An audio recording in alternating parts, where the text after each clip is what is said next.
Hello everybody, welcome along to the football show here at Betfred. Delighted to say that former England and Manchester United defender Paul Parker is with me in the studio to look at what will be another busy and very eventful, I'm sure, Premier League weekend. Paul, welcome along, how are you? I'm fine, thank you, Sean. It's been a good season so far, hasn't it? Week on week we keep getting these shocks and big storylines coming up as well. I think it's absolutely perfect. I think there's a lot of people who might not agree with me, but I just think we're talking about different teams, you know, fighting out at the top.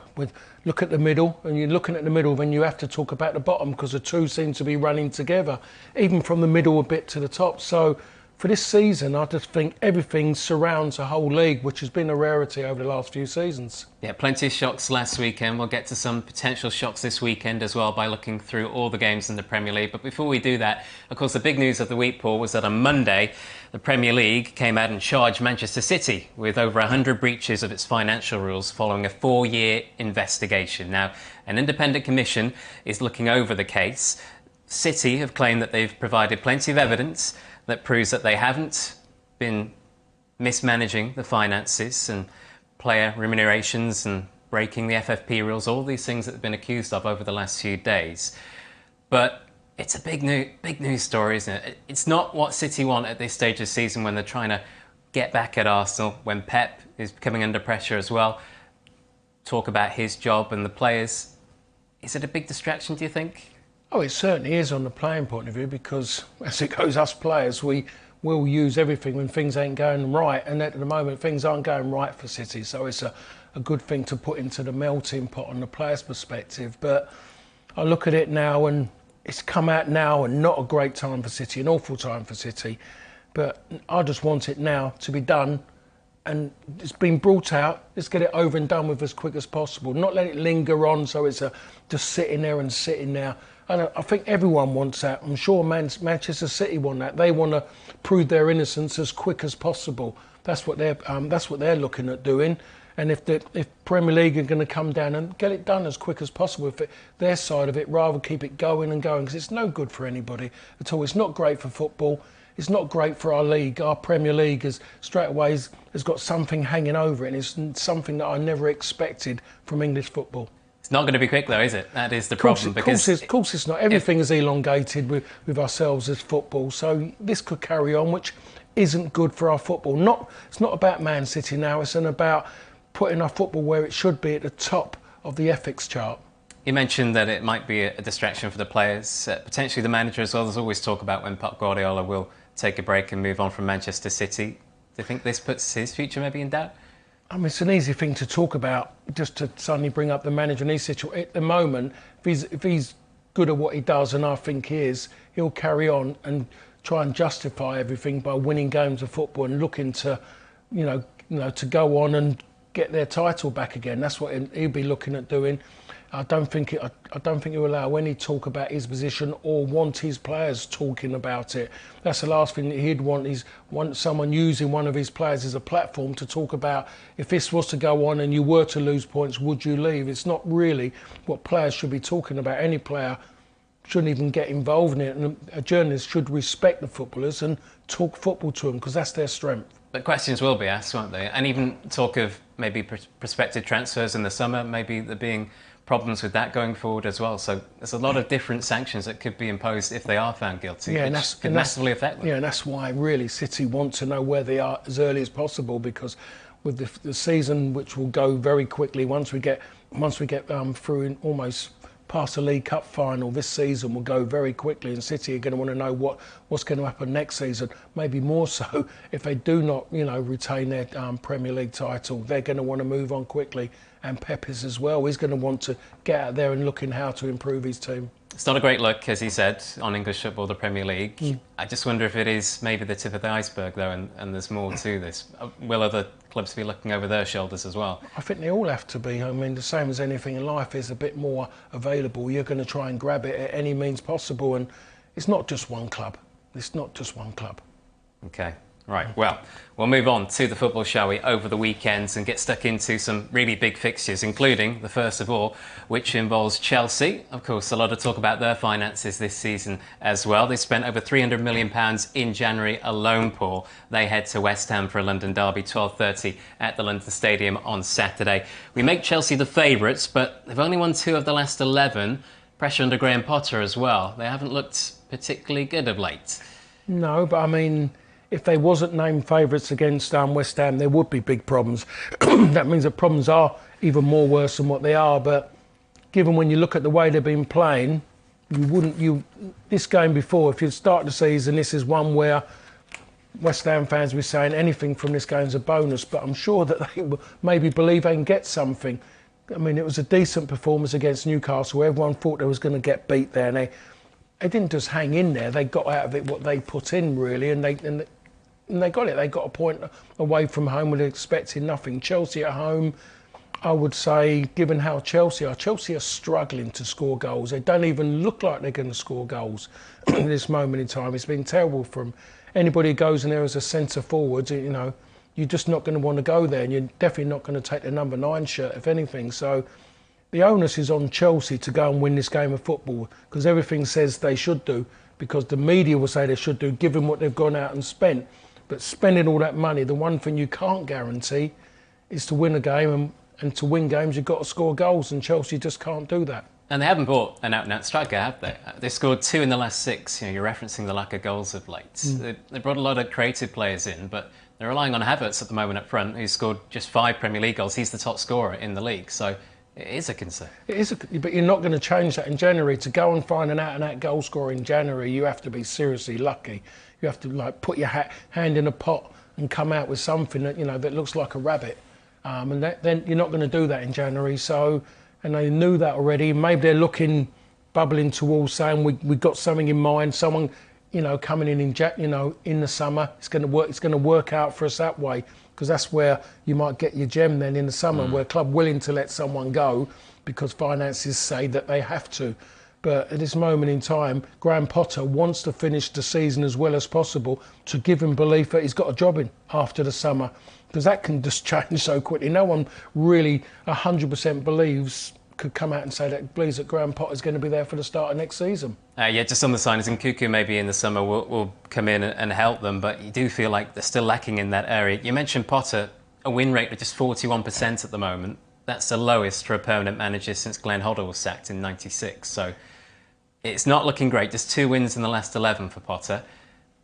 It's very early on, and there's a lot of new players to integrate, but there's a concern about him, isn't there? I think there always is. I'm trying to look at the best of it, and I want him to be there to start the season because I like him. I like the way he conducts himself, everything he done.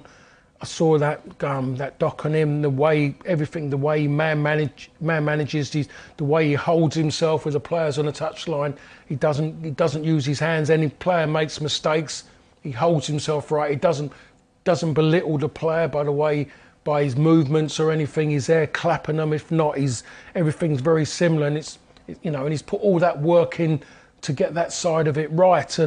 And I've seen what he's done at Brighton. Brighton are still carrying on, doing great, maybe improved, maybe a different dynamic has come in the way the new manager's taken over. But there is a base there for him to work from, which is Brighton. But the problem is Chelsea does not give you that time. He's got to go out there, and it's about winning at Chelsea and putting himself in a position to win major trophies, and that's the difference. He could have taken the easy road, but I respect him for the fact that he stepped out of that easy mode and jumped into the fast lane with Chelsea, and he's trying to prove himself. You can never take anything away from him. He was brave enough to go and take the job. He can always go back to something like he'd done before, and he'll be successful again. But to go and grab something like Chelsea when it was there, for me, says that he's brave and he wants to be even more successful. Well, going into this game, Chelsea have got a good record against West Ham. They've won 4 of the last 5 Premier League games against the Hammers, are looking to win 3 in a row against them for the first time since April 2011. So the stats are in their favour, the odds are in their favour as well. Do you expect a Chelsea victory on Saturday? I don't, to be honest, really. I would look at a draw in that game, just for there's a little bit more resilience. They've got a little bit behind them, West Ham. They're unbeaten, I think, in 3 now, I think that is if I'm correct. is that 3 games including the FA Cup? I think they've had 4 points in the last 2. I think they may have lost prior to that. No, but I mean, it's I'm including the FA Cup, of course. Including the FA Cup game as well, where they stood firm there and everyone expects them to win. But even then, they've done that right in the way they beat Derby, who are doing reasonably well in Div 1.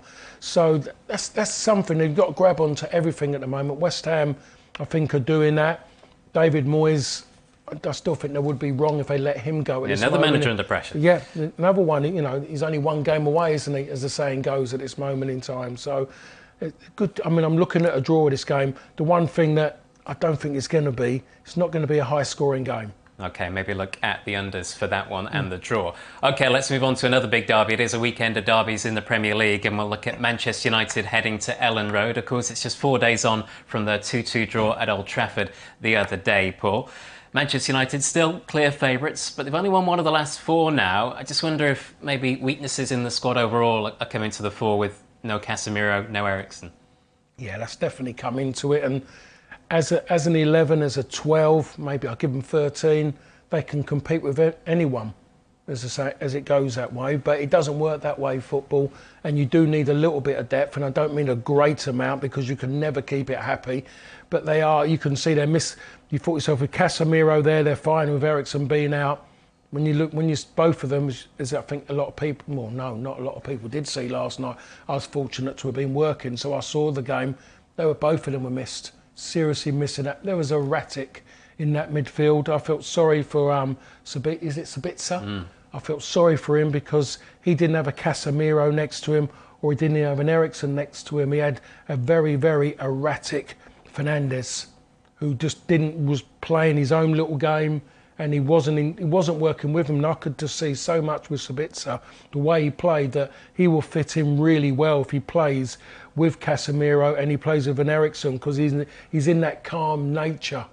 Well, you just got Fernandes, who just plays his own one. His arms are going everywhere, and it was manic. Just put it that way. The game was just like that, and it should never have been there. And I'm going to say this, and it's a fact, if Casemiro had been playing, it's not in hindsight, if he had been playing, it would have been a calmer influence, and United would have won that game, would have had more control of that game.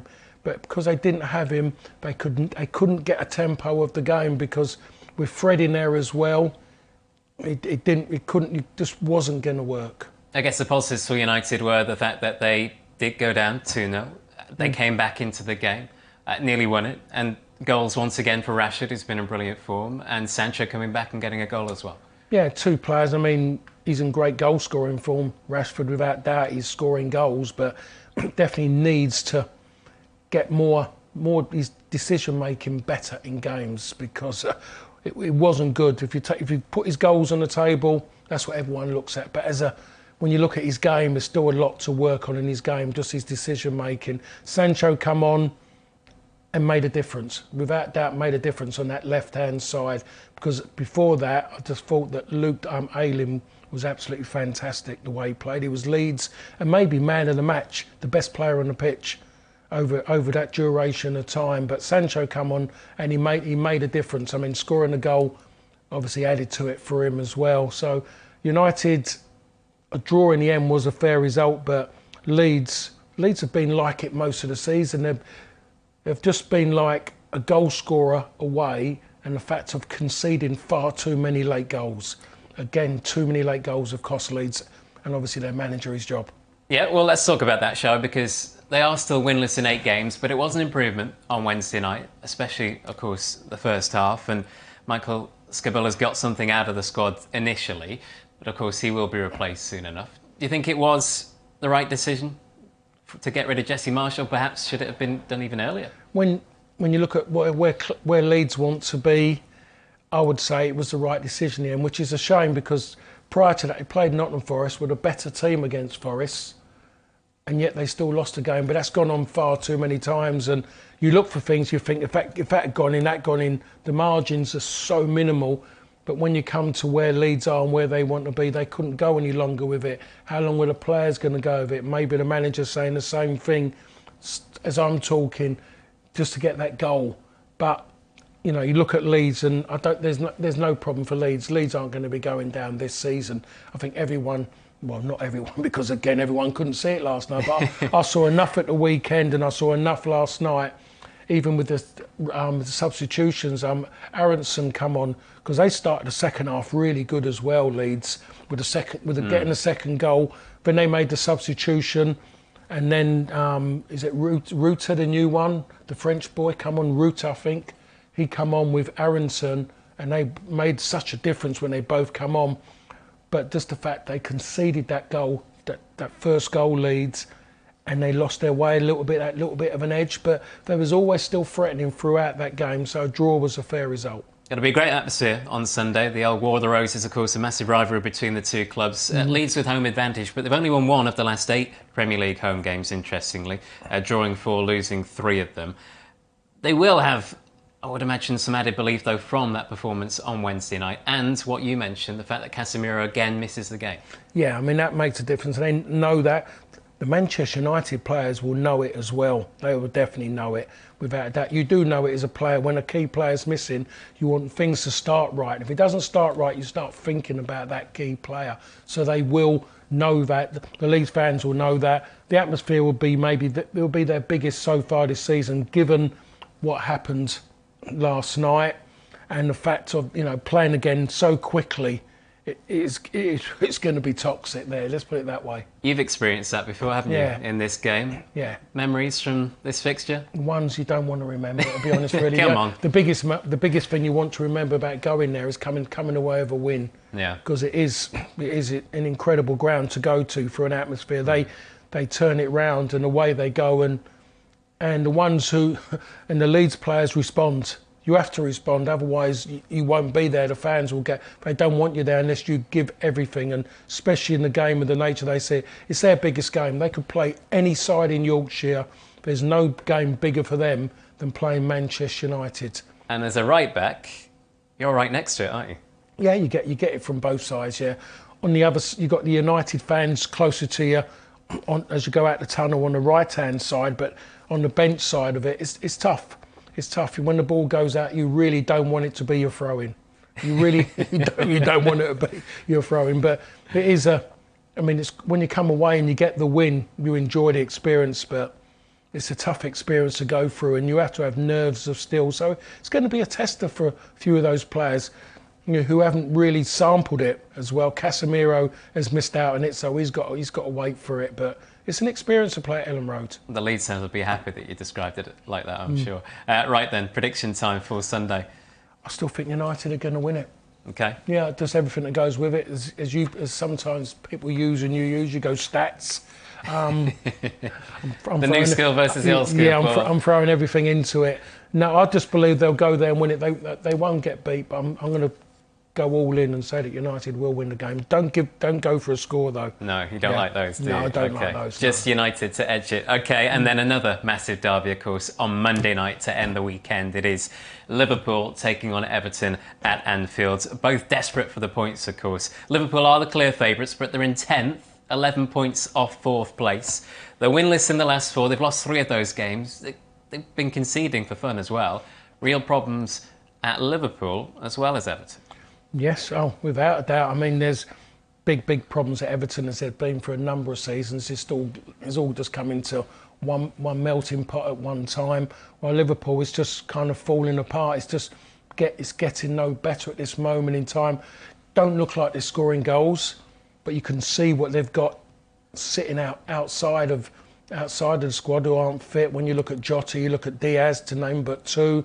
Jota makes a big difference because his perseverance without the ball puts people under incredible pressure. Diaz come in and hit the ground running.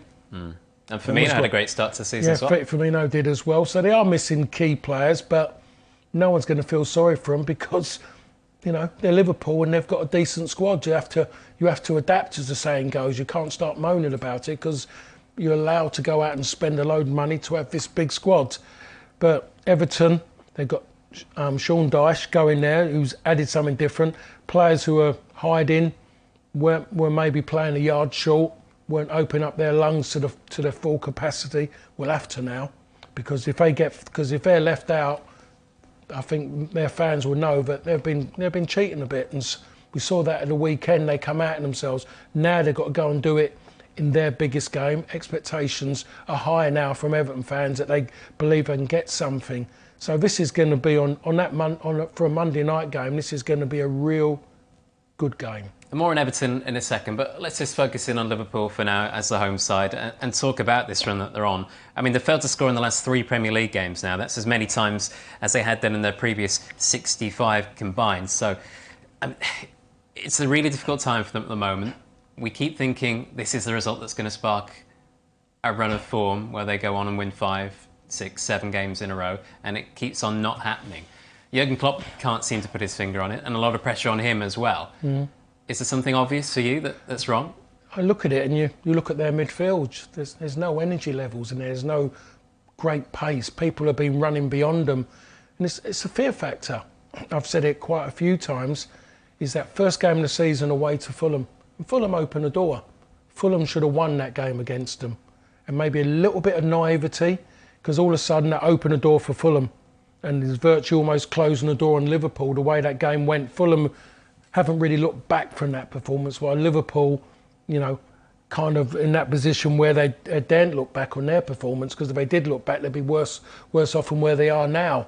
But they just ran past them. They just really just shifted the ball around quick, and you look around what Liverpool are in midfield, and there isn't anything really there at the moment. You look at them, and those players survived off the Mane, the Salah, the Firmino in front of them, and even the Jota and the Diaz coming. Now they haven't got that at this moment in time.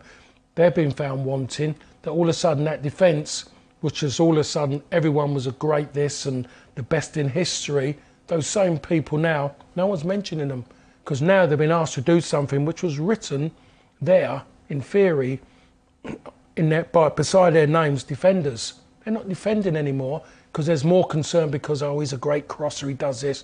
You've got to defend first. If it's written on the jar, that's exactly what it is. But they weren't being that, and they've been found out. That you're saying the praise has got to the heads? Not gone to the heads. It's that then they've been asked to do the job, and they can't really do it properly when asked to do it one against ones.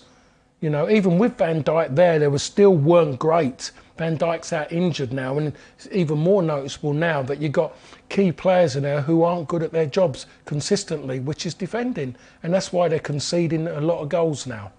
It's a massive contrast, isn't it, from potentially winning a quadruple to now being out of both domestic cups, being 10th in the league. It's too big a drop. It's too big a drop to something like that. 4 trophies sitting there for you, and all of a sudden, following season, you're kind of just losing games.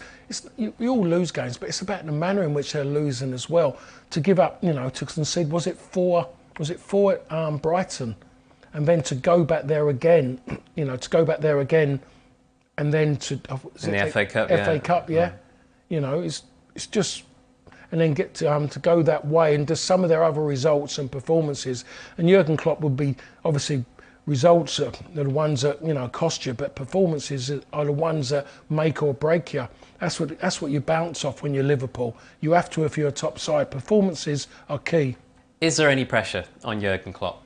If he loses at home to Everton, there will be some talk. There will be talk, but I think he's got so much in the bank of what he's done over that time.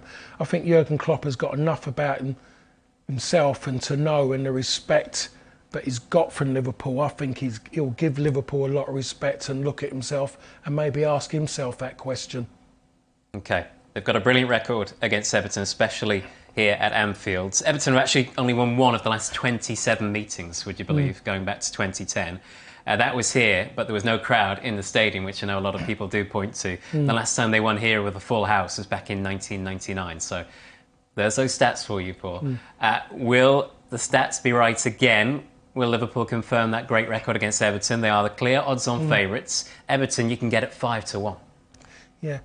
Is that Liverpool who claim that against Everton? Yeah. But they're going to claim that they won a league title then, in an empty stadium. So they're not going to.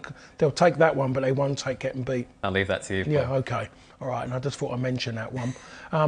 This game for me sounds like it's a great chance of being a draw. Okay, a draw. Really a low scoring one, because we're talking Everton. I don't know if Everton can get over 1 in a game at this moment. Well, it was 0-0 in the reverse game back in September, and if you fancy that again, it's available at 12-1. So maybe not the exciting game that we all think will be on Monday night. Right, let's go through the other games, shall we?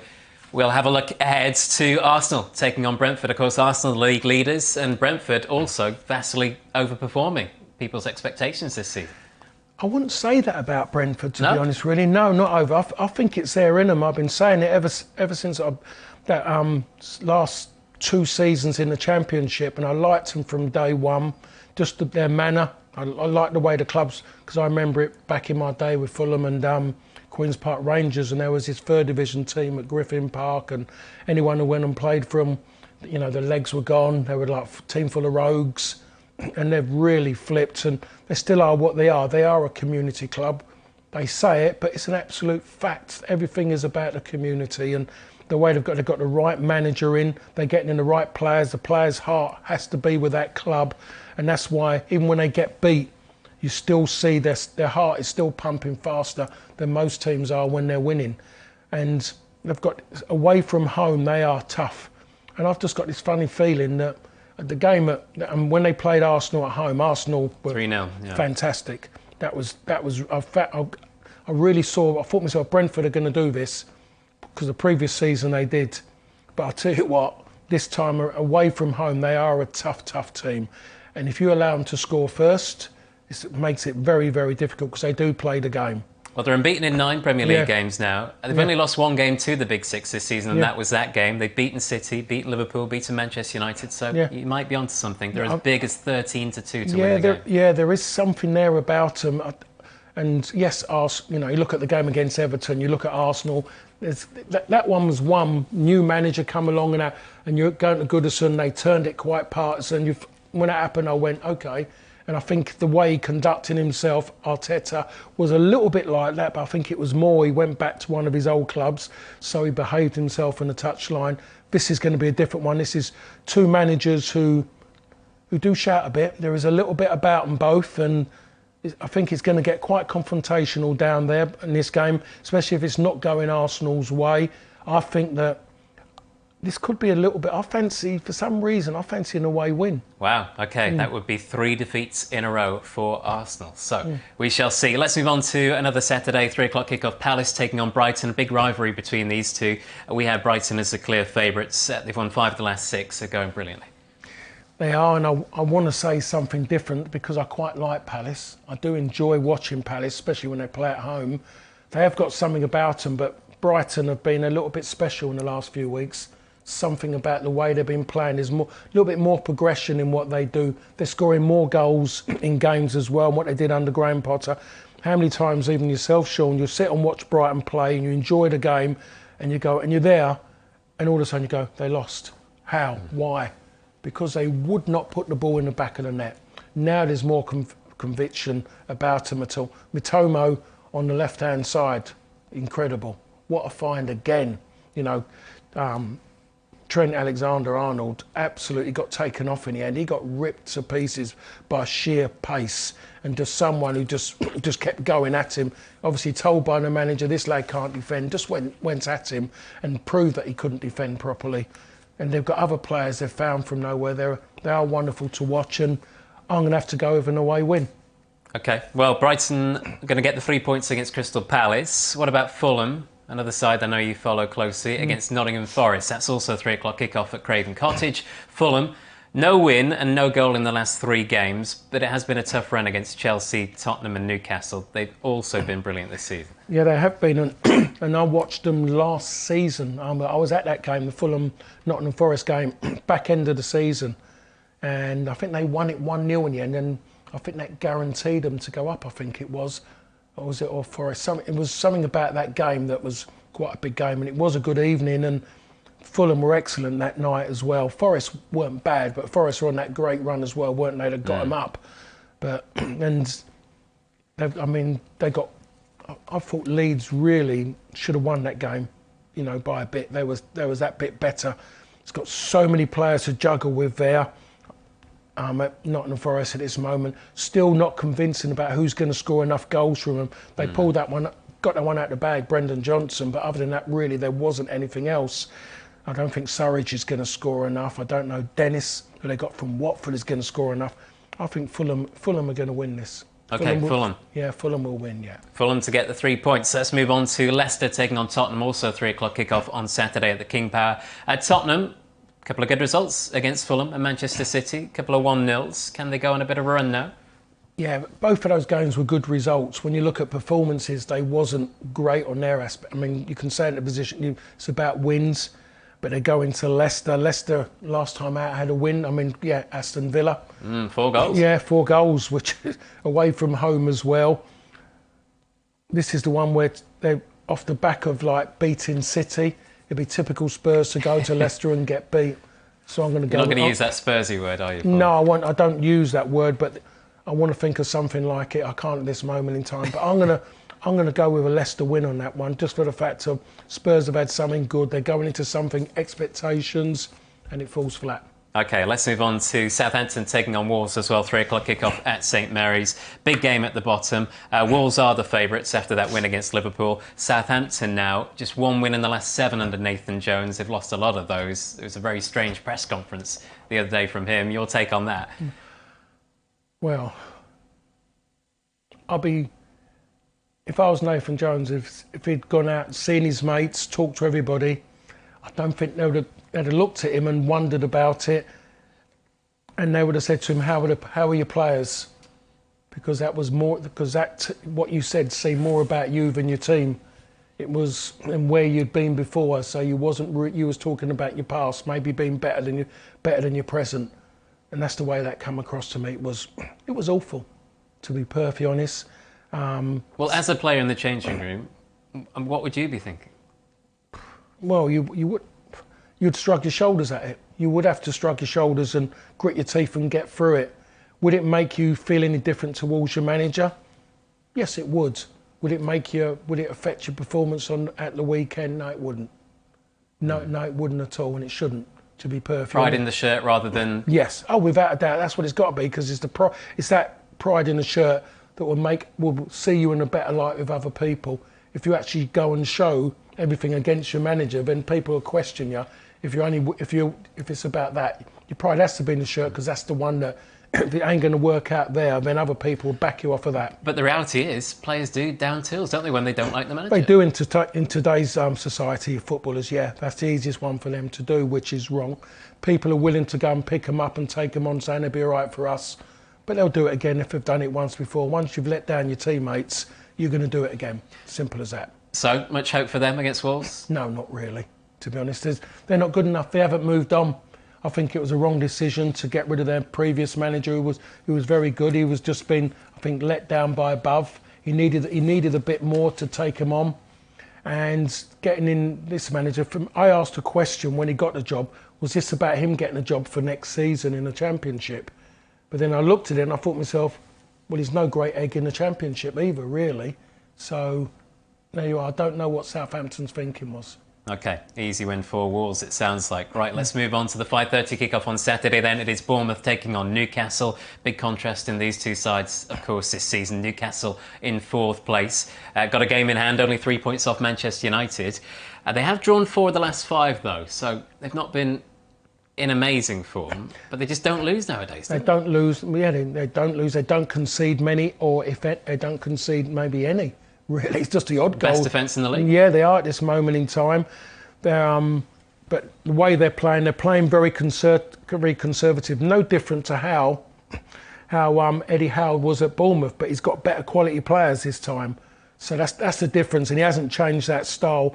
They're not the most exciting, but they've got that little bit. They've got players who can make something out of nothing. That's what he's got more of than what he had at Bournemouth. But being it's him coming back, this will lift the fans of Bournemouth, because he's coming back, because he's still well liked there, and so he should be.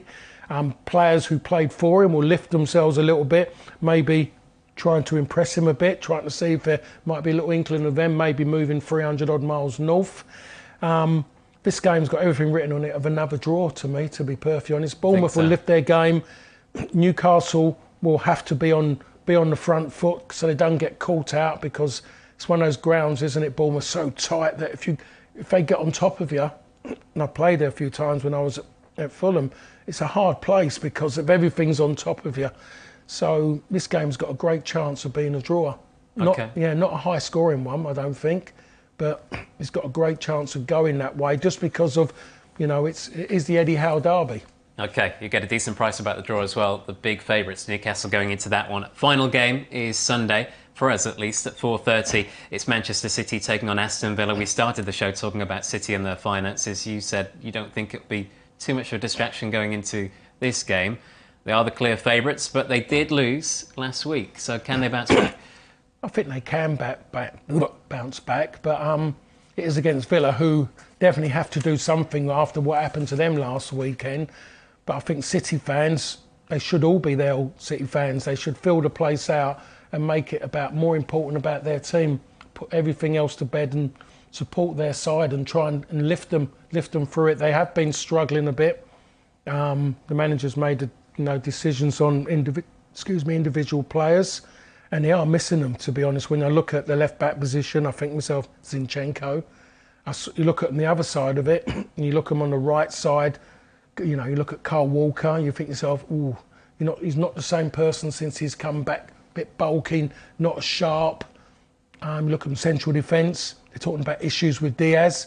Diaz and Stones together was formidable 2 seasons ago. Was it 2 seasons ago, formidable. And all of a sudden, one's out injured, the other one's sitting on the bench. You look at what they got in the middle now, and it's not the same. He's taken Foden out recently. He's taken De Bruyne out as well. Yeah, there's a lot of tinkering. Yeah, a lot of tinkering. In the end, that affects players because I believe that players still want to play in every game. I want numbers. I'm gutted how many games I end up playing over my career. I wanted more, and I think you want that. You don't want you're resting. No, you want to keep your engine warm. Some players need it. They need that just to keep their eye in. It's like a golfer saying, "I'm going to take a year out, then come back, and I'm going to play in the biggest competition." No, you have to play in those big tournaments, not just hit balls on a 9-hole green or 9-hole course or anything. You want to be just to have that edge. Can you still handle it with people around you, that big experience? And you can't keep doing it, and too many teams do it, and City have done it a lot recently. Well, can Villa take advantage? Because they're certainly better, aren't they, under Emery? I think they've only lost 2 of the last 8 now, and they've won all 3 away games under Emery as well. John Gregory, the only manager in Villa's league history to win his first 4 on the road. That was back in 1998. I know he loves a stat. So, can Villa take advantage of this little slump for City? I'm going to stick my neck out and say no. Okay. As well, but then we've got to remember as well, the last game of last season, they went 2-0 up Villa, didn't they? So maybe that might stick in the minds as well. But I don't think that can happen. I really do believe, and I'm hoping that City can maybe fill the stadium up and get the fans really making a noise. Okay, so if Paul's predictions are right, you've gone with City to win, Arsenal to lose. That means, of course, the gap would be reduced ahead of them playing on Wednesday at the Emirates. What a massive game that would be. It'd only be 2 points in it going into it. I've done it all for the journos and just for TV as well, and just for get bums on the seats as well at the Emirates. What about that game, though? Let's talk about it. That will be a fantastic game. City need a good performance to go into that game. They can't go into that game poor performance and defeat or poor performance and a scrappy win. Well, should they be favourites, first of all, because we make them the favourites? For that game against Arsenal. I think you have to put them there because of everything behind them, that experience of being in those kind of games. Arsenal haven't been in a game like that for ages. Even when Arsenal played Manchester United, that was a big game in that situation. Now they've got it again, but slightly bigger because they're up against the current league champions. So that's just a bigger game. If they were to go and do what they've done to Manchester United, Arsenal, I think everyone's going to go all in on Arsenal the way they have been going on. A little bit of a setback with the Everton one, but everyone can relate to that in certain ways. But to go and do that to Man City at the Emirates as well, wow.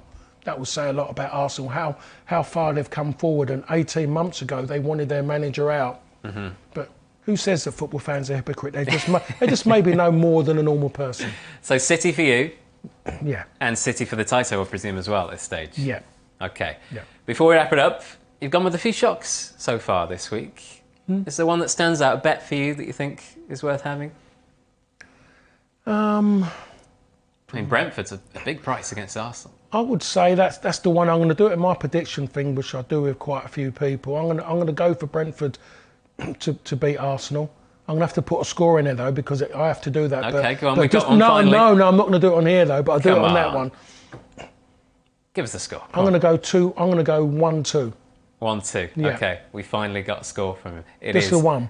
Brentford to beat Arsenal 2-1. The big prediction from Paul Parker, and you'll get a massive price about that as well. Paul, pleasure as always. Enjoy the weekend, and thank you for watching. There's going to be some shocks once again. There is every week now in the Premier League, and Paul thinks the big one will come at the Emirates. We'll see you soon.